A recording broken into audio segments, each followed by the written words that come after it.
Woo, boy. I'm telling you, I'm here in Jacksonville, Texas right now. We're going to do a review of my lights from Cowboy Studio.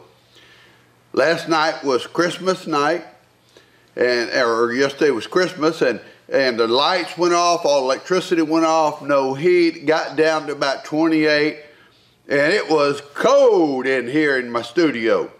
What do you mean 28's not cold? It's cold in Texas. I don't care about Canada. Okay, but anyway, when I got in, I had gotten my lights from Cowboy Studio. I think they've got 5 bulbs in there, 85 watts.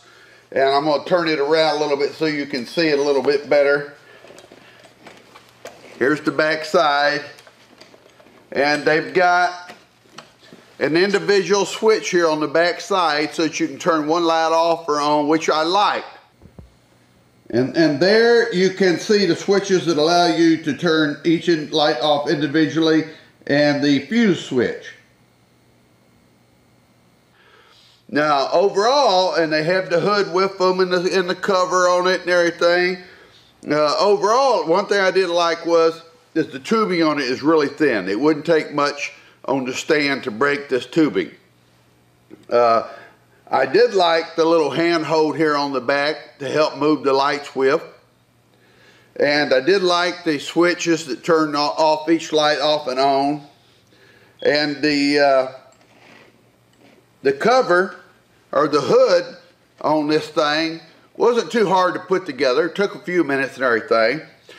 The lights are not daylight type lights, and so they're a little bit on the yellow side. They do produce enough light that if you're shooting small videos or business videos or you need some fill light, they did that job pretty good and everything.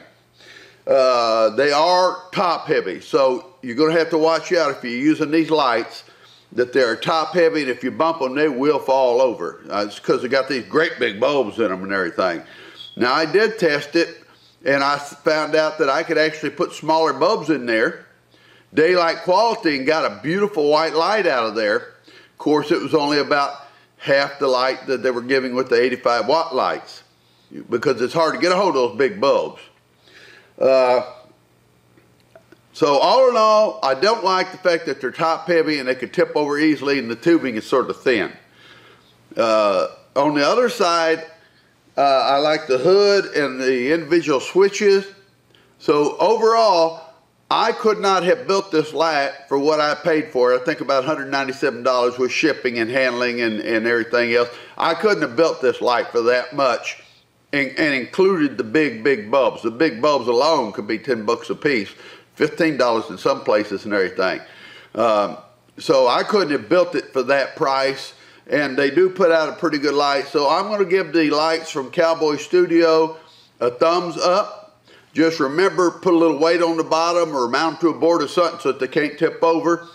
They are easy to move around, basically, but I wouldn't want to travel with these lights. It'd be too easy to break the bulbs traveling and everything. So pretty much you want to set them in your studio and use them there. Anyway, that's Master Use here on Christmas, and it is cold in here. I don't care if you say 28's not cold. It's cold in Texas. Anyway, bye-bye.